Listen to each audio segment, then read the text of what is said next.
RCR, la red que comunica y une al Perú. Jorge Paredes Terry, ¿no? Él es asesor de los mineros artesanales de Patás, que es una localidad ubicada en la sierra de la región La Libertad. Qué gusto saludarte, Jorge, ¿cómo estás? Gracias por la invitación. Creo que siempre es un placer conversar con ustedes y aquí decimos las cosas como son y eso es importante. Y tiene rebote porque la gente en realidad nos escucha, nos ve. Y gracias por la invitación porque traemos un problema muy difícil que deberíamos de analizarlo. Estamos leyendo la nota informativa que nos han alcanzado. Sabemos que se encuentran en Lima tanto familiares y dirigentes de los mineros artesanales en Patás, ¿no? Y ellos están denunciando presuntas violaciones laborales, además de detenciones. Coméntanos, por favor. Lo que pasa aquí es que en realidad Patás, como ustedes saben, Patás es una provincia riquísima. 1 millón de onzas de oro se extrae de Patás cada año y la tributación y el canon, se puede decir, o los aportes al país son, están por el rango de los 1.000 a 2.000 millones de dólares. Y Patás, a su vez, pues es la provincia más pobre de la región de La Libertad, imagínate. Carreteras de tercer mundo, los invitaría ahí, contaminación ambiental de parte de las grandes compañías mineras, anemia, 70%, desnutrición 70%, no tiene un hospital. Patás no tiene un hospital. Imagínate, que siendo una provincia minera, no hay un hospital en la provincia de Patás.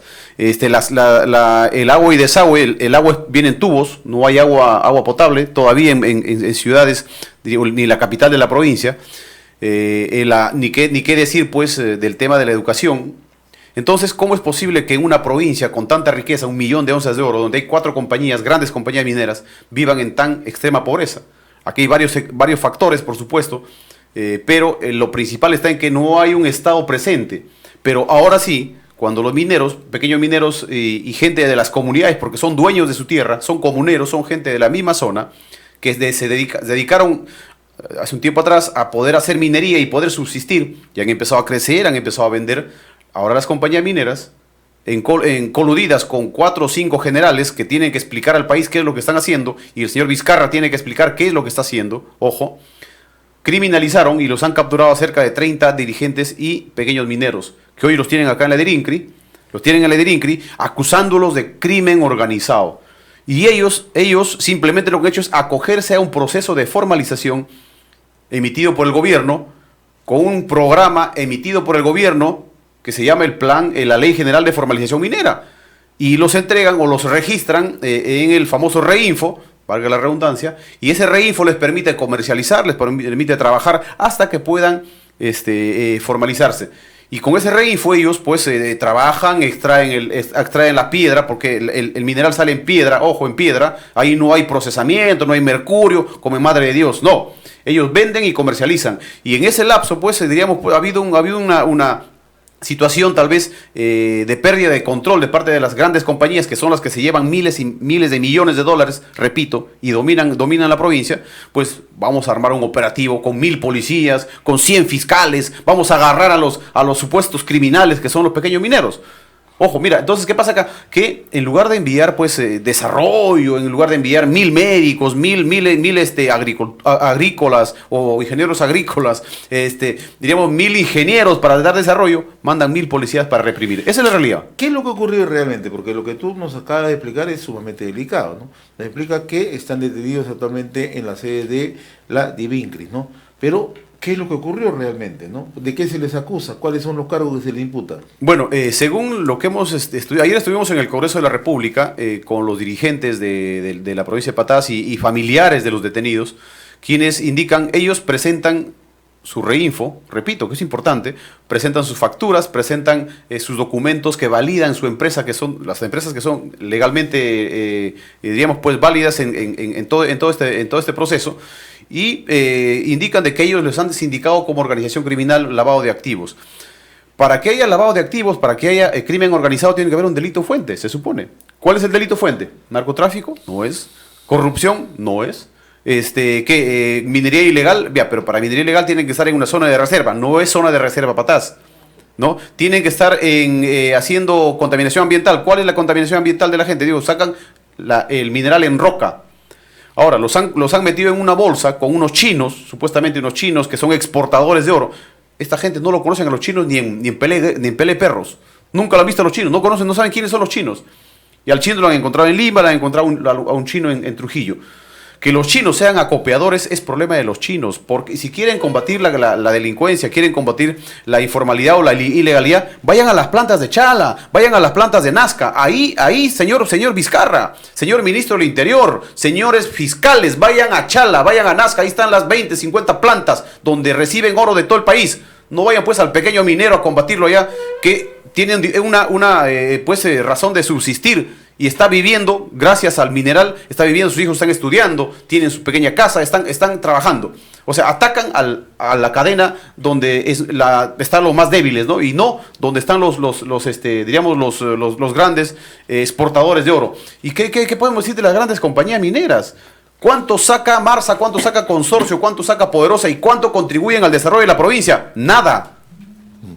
Ahora, también en tu comunicado leo algo que nos parece muy sensato, en el sentido, por ejemplo, de hacer un hincapié en la situación socioeconómica de Patás, ¿no? Y esto tiene que ver mucho a veces con este discurso de algunos grupos ambientalistas o antimineros que sostienen, por ejemplo, que la minería genera pobreza antes que riqueza. Y sobre este punto, Jorge, quisiéramos nosotros plantearte un tema, a ver cuál es tu opinión.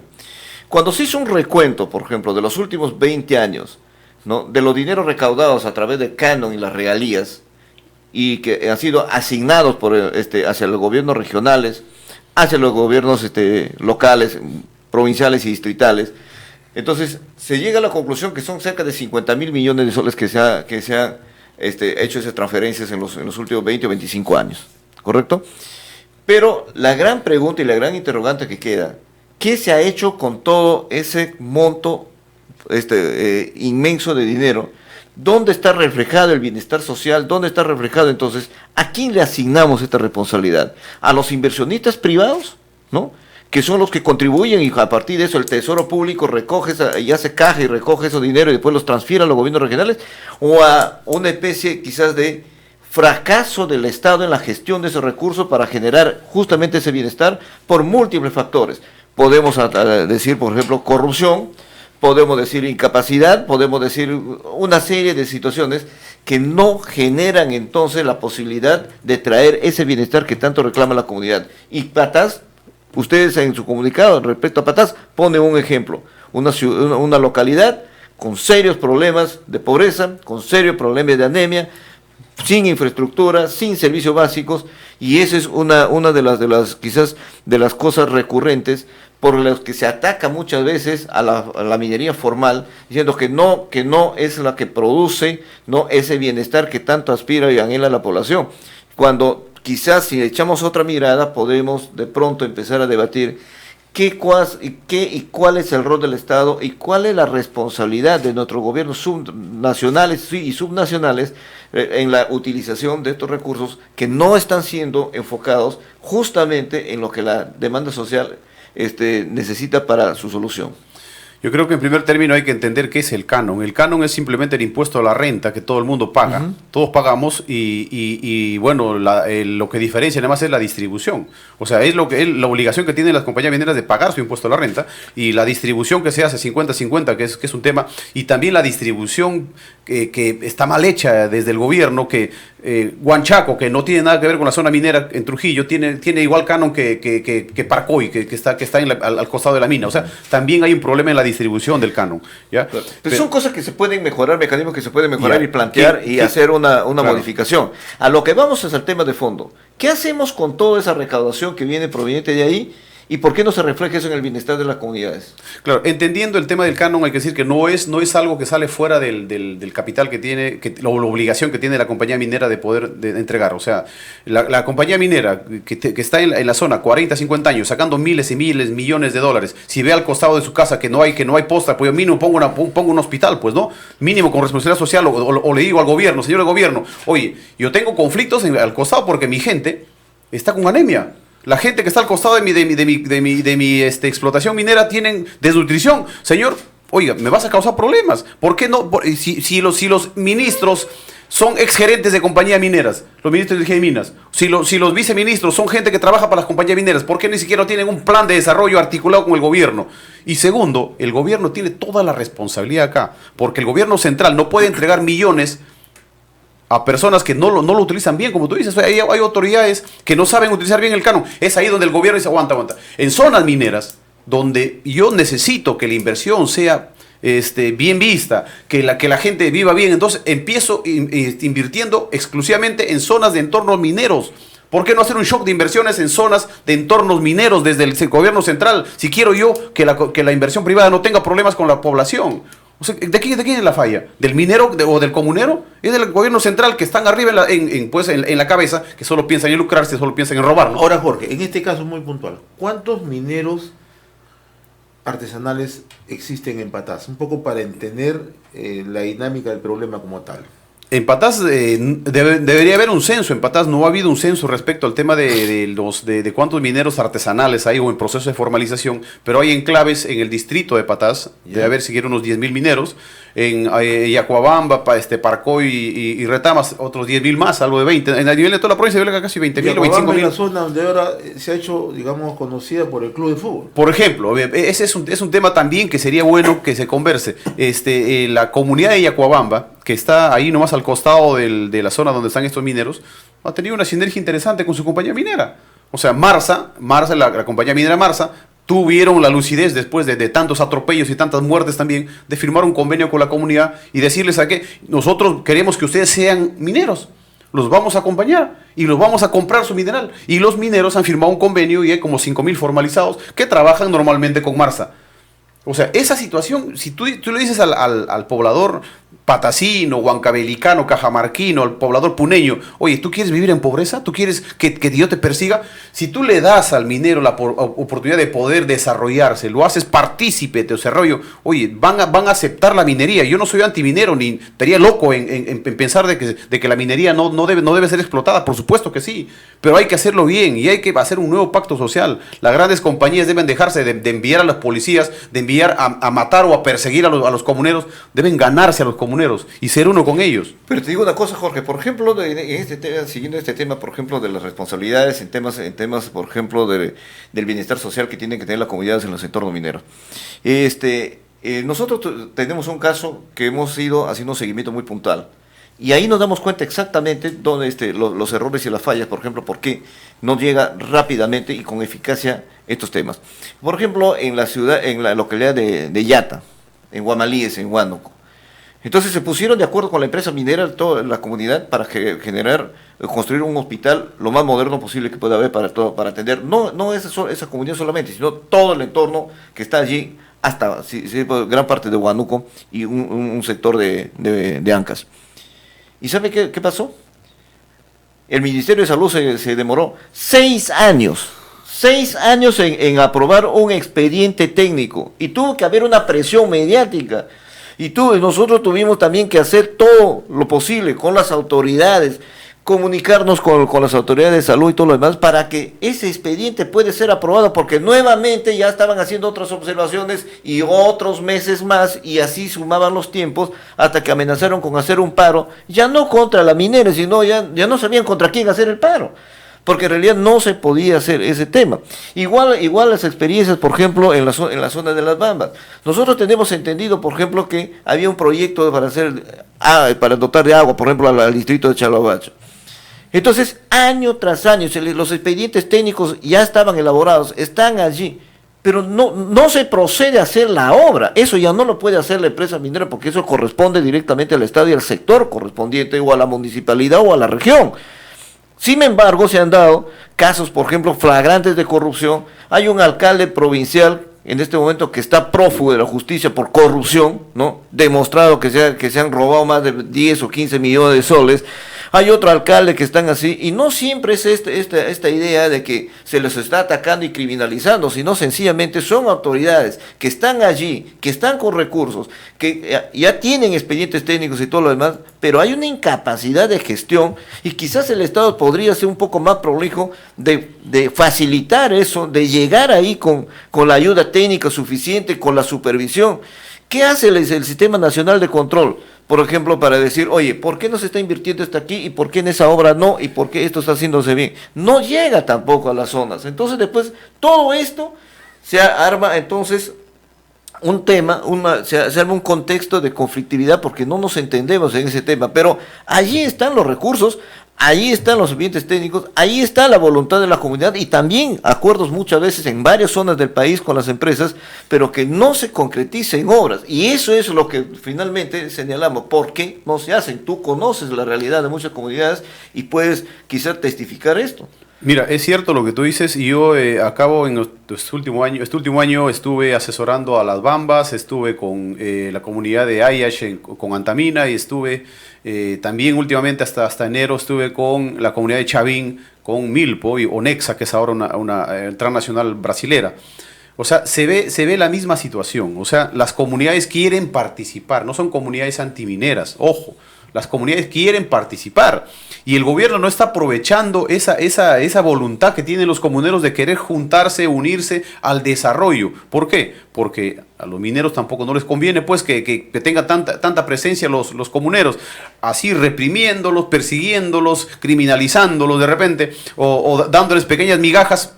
Siempre me ha funcionado, pero ahora no, porque la gente está despertando, la gente quiere ser partícipe del desarrollo. O sea, vayamos nosotros a decirle al presidente, al presidente que está de salida, a los congresistas que están entrando, que creo que no van a durar ni un año, porque en realidad esto va a ser más una pelea interna. Pero es que nuestra principal riqueza es la minería. Nuestro principal elemento a vender en el mundo es la minería. O sea, somos un país minero por excelencia. Entonces vamos a darle ese estatus. No he visto ningún país donde se persigue y se criminalice y se dispare a los pequeños mineros. Bueno, a no ser que sea pues un país de tercer mundo donde en realidad todavía pues hay gente que tiene pues territorios ganados y son liberados para las transnacionales. Creo que necesitamos encontrarnos. Nosotros exigimos ahora, y eso lo digo al señor Morán, ministro del Interior, al fiscal de la Nación, a la fiscal de la Nación, señora Zoraida Ábalos, por favor, miren lo que están haciendo. Están destruyendo el proceso de formalización minera. Con estas detenciones arbitrarias de dirigentes mineros, con estas detenciones arbitrarias de familias que se dedican a la minería, están destruyendo el proceso de formalización minera. Ojo, ¿por qué? Porque ya no es pues, posible con un reinfo poder comercializar, porque eres criminal. Entonces, ¿para qué sacan el reinfo? ¿Para qué sacan el reinfo? ¿Para qué sacan un documento? ¿Para qué nos registran? Para poder formalizarse si después la policía con 2 fiscales o 2 generales van pues a arrastrar a toda tu familia. O sea, aquí hay un problema. El día 26, y esto le hacemos un llamado, el día 26 de este mes hay un paro regional en La Libertad. Toda La Libertad, Huamachuco, Patás, Otusco, Santiago de Chuco, Julcán y todo Trujillo se levanta, las zonas adyacentes a Trujillo. Hay un paro regional por estos atropellos, un paro regional, y luego se está programando un paro nacional de los mineros artesanales en vista de la persecución y la criminalización del proceso de formalización. Ahora, dime, ¿cuál es y qué cosa es lo que están planteando ustedes de saque? ¿Qué los mineros informales de la zona, los mineros artesanales de Patás y de La Libertad, qué cosa están planteando? Primero ser minero artesanal y diríamos abrir tu socavón y sacar tu mineral y venderlo no es narcotráfico ni es terrorismo. O sea, los mineros no son narcotraficantes ni son terroristas para que tú los coloques en la misma lista de criminales.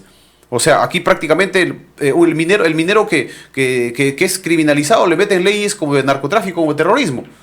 O sea, ¿en qué país estamos? Primero hay que sacar de la lista de crímenes pues, el tema de la minería. Lamentablemente, repito, aquí hay fuerzas oscuras, desde la Sociedad Minería y Petróleo y otros más, que quieren que el minerito, el pequeño minero, que históricamente es minero en su provincia, son dueños de sus tierras, no hagan minería, pues. O sea, solamente ellos son los únicos que pueden sacar toneladas de oro del país y pueden enriquecer a sus familias y teniendo cuentas en el extranjero. Son ellos los únicos que pueden desarrollarse, no las comunidades. Pero te digo una cosa entonces en este caso. Nosotros hemos visto dentro de todo este proceso de conflictos y todo este tema de la relación un poco más tensa que ha habido en los últimos años respecto a la actividad minera, hemos visto que había organizaciones que estaban permanentemente, por ejemplo, cuestionando a la minería formal, pidiendo toda la severidad de las normas en fiscalización, hay una sobreregulación respecto a los temas ambientales últimamente en el país, ¿no? Y justamente eso ha sido una de las motivaciones para que se trate de hacer este proceso de formalización, para que exista también la posibilidad de fiscalizar esa actividad para evitar procesos de contaminación. Ahora, estamos hablando de las ONGs ambientalistas que permanentemente están hablando de los temas mineros y de los proyectos y de inversión y todo lo demás. ¿Alguna ONG se ha acercado, por ejemplo, para buscar apoyar a los mineros artesanales? Mira, y yo siempre he denunciado el papel de las ONGs, sobre todo entre comillas ambientalistas, que son las que más se lucran en todo este problema.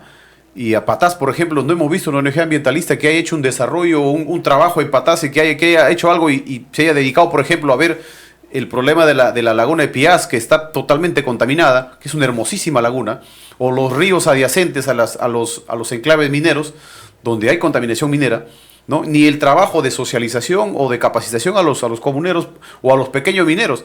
No sé si OEFA va y castiga, Fiscalía Ambiental va y castiga, pero nunca hemos visto nosotros que vayan y hagan un trabajo de capacitación, talleres formativos. Son entidades públicas, estamos refiriendo igual, o sea, claro, no gubernamentales. Nosotros a las ONG lo hemos dicho bien claro, esas ONG no sirven. En APSI hay que revisar todo APSI. Hay que revisar todo APSI, todos los fondos que vienen de APSI. O sea, y hay mucha gente que se aprovecha de eso y hacen política con eso. Arana y todo su mancha han entrado al Congreso con un mensaje anti-minero. Que para nosotros es nefasto, sinceramente, ¿no? Pero que para otra gente en realidad pues es bien lucrativo, porque en realidad hemos visto que hay gente que recibe fondos del extranjero en otras zonas donde paralizan las inversiones mineras. ¿Por qué? Porque también, repito, el gobierno y las compañías mineras no se están dando cuenta de que en el pueblo y conversando con las comunidades se puede llegar a un común acuerdo y poder desarrollar el país. Ese es el objetivo. Muy bien, Jorge, yo te agradezco la amabilidad de esta visita. Vamos a seguir de cerca este tema que se encuentran en este momento los mineros artesanales de Patás conjuntamente con los familiares. Sabemos que se encuentran en Lima. Sí. Y vamos a estar al tanto de todos estos detalles. Te agradezco como siempre la amabilidad. Gracias. Le pedimos a la ministra de Energía y Minas, sabemos que está todavía en un bolondrón que le están sacando no sé qué cosas, pero si nos pueden recibir en el ministerio sería interesante. Hemos pedido, ayer estuvimos en el Congreso de la República denunciando este atropello, ahora vamos a estar en algunos medios, pero lo más importante está que yo creo que hay una unidad de criterio ya para decirle al país que no somos antimineros, lo que queremos es desarrollarnos y que el país nos escuche, ¿no? ¿Están en este momento en el Ministerio de Energía y Minas? Ahorita están en la DIRINCRI, todos hay cerca de 100 personas que han llegado de La Libertad, y de aquí nos vamos al Ministerio de Energía y Minas, o sea, y vamos a movernos. RCR, la red que comunica y une al Perú.